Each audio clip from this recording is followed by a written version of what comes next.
41 கிராமங்களுக்கு ஒரு வீடு கட்டுவதற்கும் இலவசமாக 3,00,000 ரூபாய் தளபதியுடைய அரசு உங்களுக்கு கொடுத்திருக்கிறது.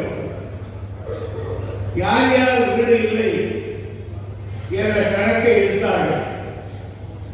எடுத்ததில் உள்ளபடியே வீடு இல்லாதவர்கள் நம்முடைய தொகுதியில் கிட்டத்தட்ட ஒரு 1000 பேருக்கு வருகிறது.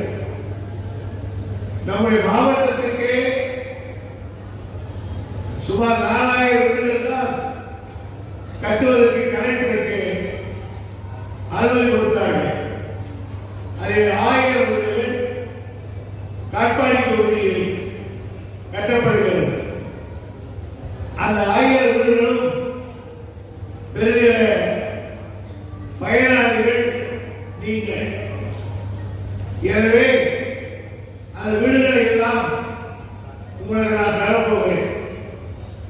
இப்பொழுது எல்லோருக்கும் இங்கு நின்று கொடுப்பதை விட ஒரு ஊருக்கு ஒருவருக்கு கொடுக்கிறேன்.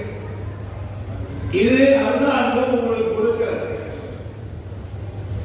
சர்க்கார் உங்களுக்கு கொடுக்கிற பணத்தில் சிக்கனமாக அந்த வீட்டை நீங்கள் கட்ட வேண்டும்.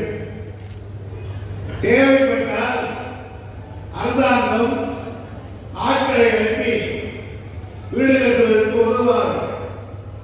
அதை நம்முடைய பெருந்தலைவர் பஞ்சாயத்து என்று சொன்னால் கலெக்டர் அவர்கள் நடவடிக்கை எடுத்தார்கள்.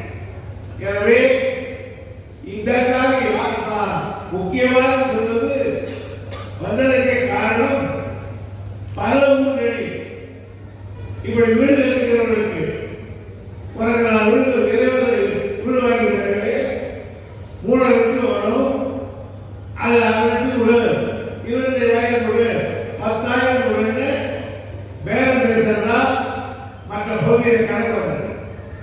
ஒரே ஒரு பைசா கூட எந்த ஒவ்வொருக்கும் நீங்கள் தரக்கூடாது என்பதுதான்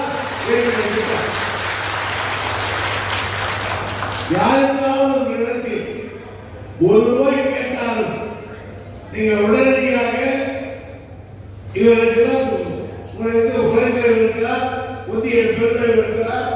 அதே போன்று எனக்கு ஒரு போர்க்கால் போட்டால் போதும், திங்கட்கிழமை கலைப்பை பார்த்தால் போதும், அவெல்லாம் சிறியதாக நடவடிக்கை எடுப்போம். இதைத்தான் தளபதி அவர்கள் நேற்றைக்கு நானும் அவரும் ஒரு நிகழ்ச்சிக்கு போகிற போது சொல்லியிருந்தார்கள். நான் ஊருக்கு போகிறேன், என்ன நிகழ்ச்சி கேட்டார்.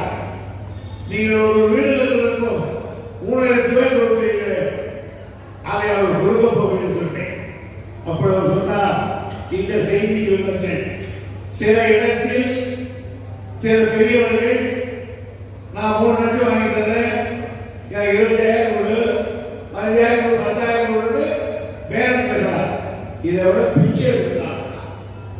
இதை இப்படி செய்யறதை விட அவனெல்லாம் பிச்சை எடுத்தார். எனவே தயவு செய்து திருப்பி சொல்கிறேன், யாரும் ஒத்த பைசாவை எவருக்கும் தரக்கூடாது கூடாது கூடாது. இதுதான் முக்கியமான செய்திகளை உடனுக்குடனும் துல்லியமாகவும் தெரிந்து கொள்ள சப்ஸ்கிரைப் பண்ணுங்க.